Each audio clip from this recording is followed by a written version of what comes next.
On today's That Park Place Daily Countdown, less than a month after the Starcruiser closes, Disney indicates they might be bringing it back. A canceled Disney Plus show goes to a different streamer. Howard Kazanjian rips Kathleen Kennedy's Star Wars. Studio Ghibli announces the American voice cast of Hayao Miyazaki's last film. Wheaties does a box featuring Spider-Man and Miles Morales. And Universal tries to keep the noise down to a Fast and Furious level. All that on today's That Park Place. Salam and good morning to you. It is That Park Place's Daily News Countdown, where we like to go through entertainment, streaming, video games, and theme parks. Can't forget about theme parks. It's almost like that's the entire purpose of the channel here. Vash, how you doing this morning? Well, I am doing very, very good, actually. Just got the morning cup of joe right there, and I think you're right. It is That Park Place, and well, a lot of people come here for their parks content, so we're happy to give it to them. Yeah, by the way, let us know, what are the things that you come here to find out about? We see the data, but sometimes the data can lie, and we'd prefer to hear from you. That being said, let's get to our contributors for all the news that should be fun. Number 1. Jonas J. Campbell here, and it looks like Disney might be resurrecting the Starcruiser. In this story out of the Wrap Pro, which we can't get into too much because I do believe it's behind a paywall. Starcruiser resurrected. Could Disney's $1 billion Star Wars experience make an unlikely return? Right there at the beginning, I do question whether or not this hotel actually cost $1 billion. I know that before figures actually came out, we might have used $1 billion as a placeholder in some of our calculations. Either way, the story here is that Disney sent out some surveys to anyone who had been on the Starcruiser, asking them why they enjoyed their experience, why they didn't enjoy their experience, and what they could do differently to get them to come back. According to sources, it appears that people were paid between $150 to $250 if they were asked to sign an NDA and participate in the survey. Of course, the question here becomes, is Disney trying to salvage this and do another one, or are they just trying to collect as much data as possible? What do you think? If Disney brings back the Starcruiser in another form, is there a way that they could get you in there for a reasonable price, or is there no price that you would charge to go to an experience like this? One of my favorite questions they asked in the article was whether or not the person was an introvert or an extrovert. Will Disney be reviving the Starcruiser? Only time will tell. Number 2. So it looks like the television adaptation of the Spiderwick Chronicles starring Christian Slater and Joy Bryant has landed over at Roku.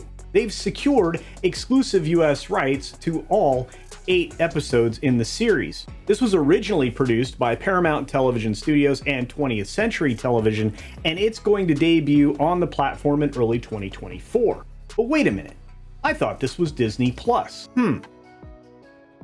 So it seems that Brian Tannenbaum over at Roku Media has expressed excitement about bringing this adventure-filled story to the millions of streamers that are actually checked into the Roku channel. And this decision comes after Disney Plus originally ordered the Spiderwick Chronicles, but chose not to proceed as part of a cost-cutting effort and a focus on more family-friendly content. Wait a minute. We're talking about Disney Plus, right? They abandoned family long ago.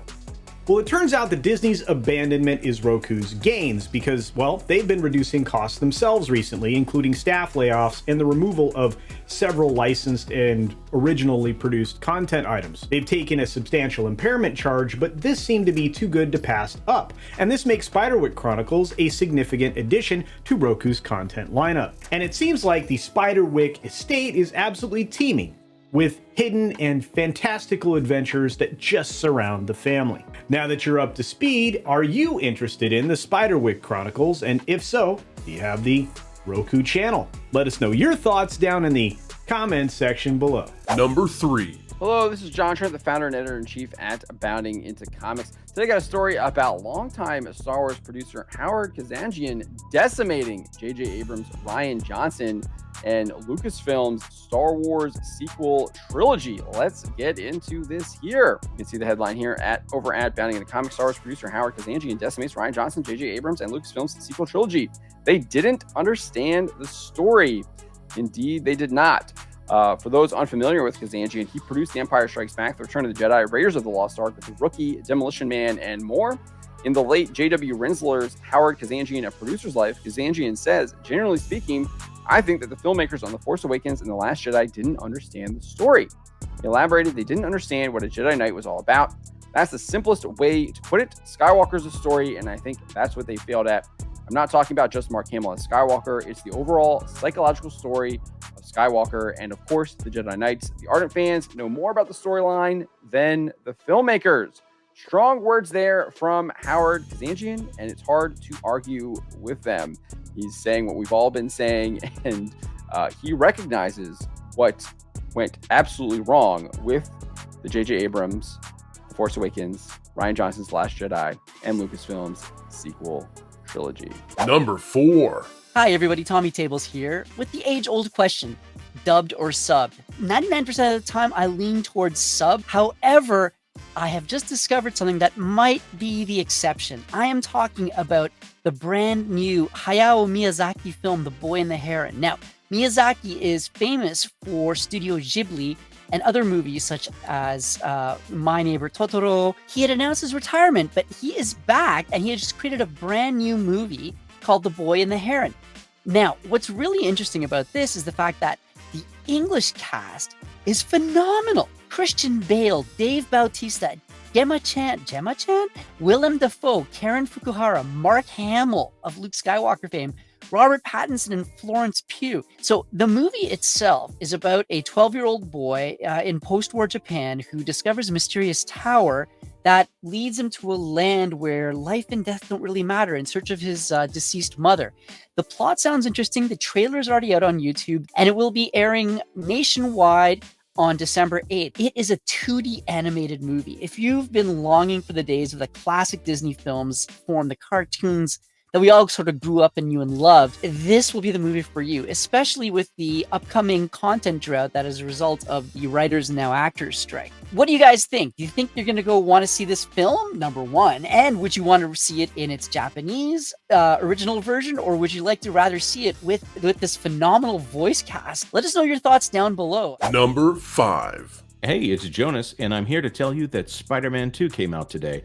And if you want to celebrate, well, have I got the perfect breakfast food for you. Formerly, it was the Breakfast of Champions, but now Spider-Man 2 is on a Wheaties box. If I were to come across this box, I would think it is Spider-Man 2 cereal and be disappointed to find out that it is actually Wheaties. You can either get the Miles Morales version or you can get the Spider-Man version. I don't know which one you would like, but according to this exclusive from Variety Wheaties boxes to feature Marvel's Spider-Man 2 in brand's first superhero video game collaboration.